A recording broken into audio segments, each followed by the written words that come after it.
Started this playlist over a year ago and I realized I haven't uploaded it since December, and there is so much great content on the wild and crazy adventures of Dennis, or Dennis the Menace, because my name is Dennis.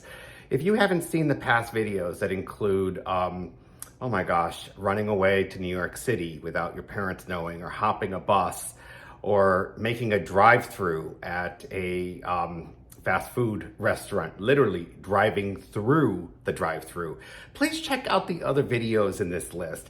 But today I want to share with you a story that I was like going, holy stars, he's at it again. Can't believe I forgot to share this one. I have to say, my poor mother and grandfather and grandparents. So I grew up on a cul-de-sac. It was, it used to be owned, the land used to be owned by my great-grandparents, the Rivals, and it was a tobacco farm. And my grandfather on my grandfather on my father's side got it when he married his love of his life, and that was my grandma Schleicher. So he named the street Rival after Rival Court, after my grandmother's maiden name. So my last name is Schleicher, her last name is Rival, her mother's maiden name was Schillings. So I come from a long German family. So I guess they say Germans can be stubborn. Would you agree?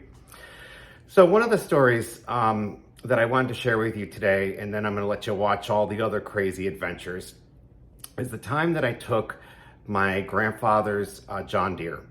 And I thought that I would help him out and drive to his construction site, which, because my grandfather was a contractor, so he built houses.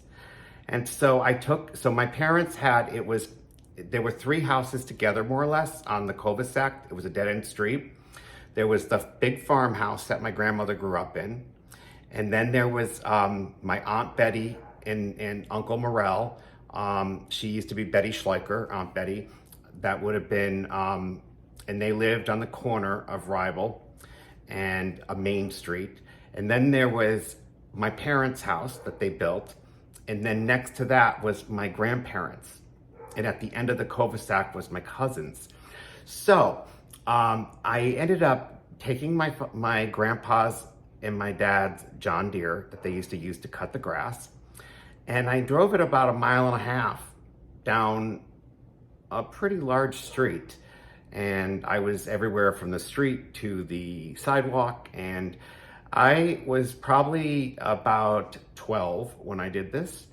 No, I was younger. Actually, because I had a hard time getting my foot on the pedal.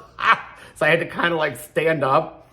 I was a lot younger because I had it in my head I was going to go and help plow, because he had all these people. They were taking a piece of land and they were flattening it. I don't know the technical term, but they were taking all the trees down and they were leveling it. And they had all these steamrollers and dump trucks, and they were cutting down the trees. And I pull up and I'm like on this big John Deere, and I'm like, where's my grandpa? He's the construction manager here. And everyone's like, what is that young kid doing driving a lawnmower here? Well, that was me. That was just Dennis, being Dennis the Menace. And every time I'd see my grandpa, he'd have a pipe in his mouth and he'd just shake his head and go, oh, Dennis, what have you done now? Or I would hear, Dennis. Never a dull moment. But the bottom line is I had good intentions. I wanted to help. I wanted to help my grandpa, and that's what it was all about. So if you haven't seen the rest of the videos in this list, please check them out. I think you'll find them entertaining. Until next time, this is Dennis the Menace. And literally, I should have had the little like piece sticking up here, like the little alfalfa thing that Dennis the Menace had.